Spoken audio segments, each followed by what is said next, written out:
Jodak manie tong' ma kaunti ma Narok gi Migori, County Commissioner ma Narok Kipkech Lotiatia osiemo josiasa mondo wethuo jodak ewi ywaruok mar lowo e tong' mar counties go.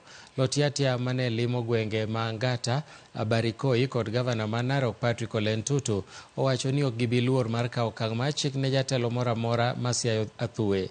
Gavana Ntutu bende owacho ni gidhi loso twak kod nyawadgi ma kaunti ma Migori Ochilo Ayacko e yudo duoko makare e wach tong'no. Vile leo mmeniona nimefika hapa na ule mwenzangu anaongea na watu wake, sasa tutakutana. Security team ya pande ile na security team ya pande hii. Na tukikutana tutaenda kuketi, tutafute suluhu ya kumaliza hii shida ya insecurity hapa. Na tayari ni kama tumejua ni watu wangapi wamepigwa mchale, watu wangapi wamepata shida ya kuibiwa motorbikes.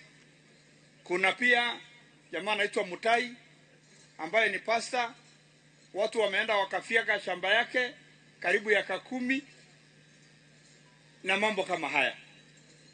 So kwa sababu hiyo tumeshazungumzia huko, lengo na madhumuni yangu kama gavana wenyu ni kumaliza hiyo shida ya mpaka. Tufuate sheria.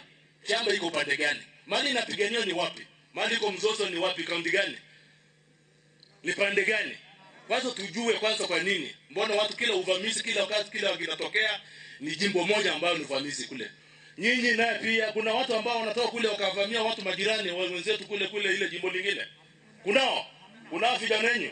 Mueleze vijana wenu wakome wasifanye nini, tutadili na wale wengine, na mimi sitachoka kusema tutadili na mhalifu.